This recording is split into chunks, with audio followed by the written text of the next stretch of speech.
And let's welcome in two-time Super Bowl champ Bryant McFadden. B-Mac, Drew Lock has been ruled out with COVID. How much of a missed opportunity are we talking about tonight in preseason game number 2 for him? Whew.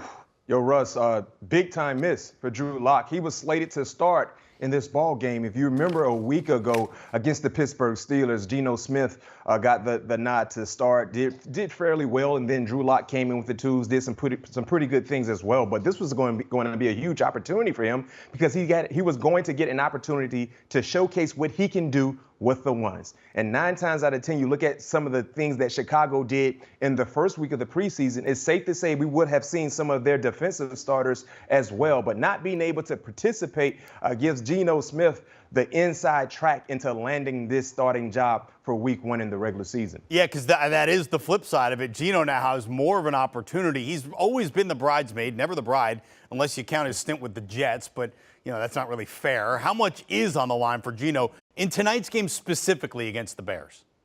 I mean, Russ, he has the inside track. He started last week, did some pretty good things. He's starting again this week. So if you're Geno Smith, just don't mess it up. Just go out, play smart football, efficient football, take whatever it is the defense is giving you, and just ride this thing into the 3rd week of the preseason. Because it's safe to say, in my opinion, the starting quarterback, that will be resolved after this week.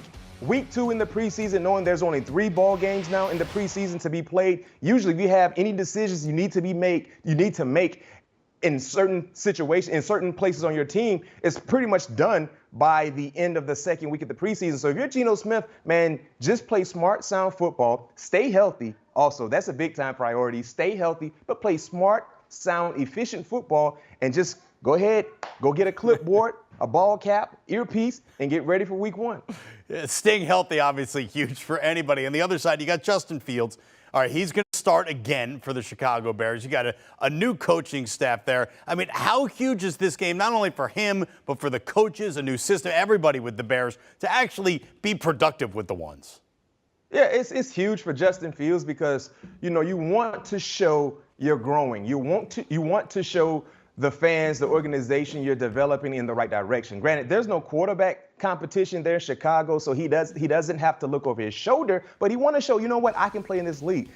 The unfortunate side of things for Chicago is, personnel-wise, they didn't do a lot to help the young quarterback. Year 2 is a pivotal year for young quarterbacks. That's where you add pieces to the puzzle. That's where you give him resources to be able to be the best he could potentially be, but they didn't really do so. So one thing I'm looking for Justin Fields, number 1, healthy. Get out of this ball game healthy. That's number 1. But number 2, be smart with the football. But if I go back to last week, you see there on your graphic, against the Kansas City Chiefs, one thing they did not do well.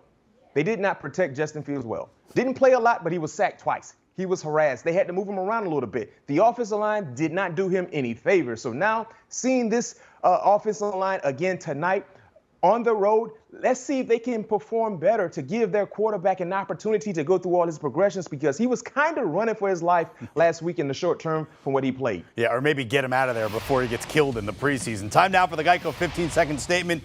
B-Mac, Seahawks favored by 3.5. The total's 39. What's your play for the game tonight? Yo, Russ, I'm taking the total, and I'm taking the over in this total, and here's why. When you look at the preseason slate of games we've seen so far, the over is 14-3 so far in the preseason. I mean, you don't usually see that. You don't usually see a lot of scoring, but so far the theme in this year's preseason slate of ball games have been scoring touchdowns, scoring points. So I'm taking the over. Games have averaged 43.6. That has been the scoring average so far in the preseason. So when you look at those 2 trends, it's screaming for me to take the over, and I suggest you guys do the same. Yeah, sometimes just keep the eyes and ears open. It's the obvious thing so far in the preseason is take the over, win your money. Bryant McFadden, 2-time Super Bowl champ. Thanks for the knowledge, B-Mac. And you can check out All Things Covered. That's the name of the podcast with Bryant McFadden and Patrick Peterson. It's from the NFL player's perspective, both former and current. It's All Things Covered. Subscribe wherever you get your podcasts.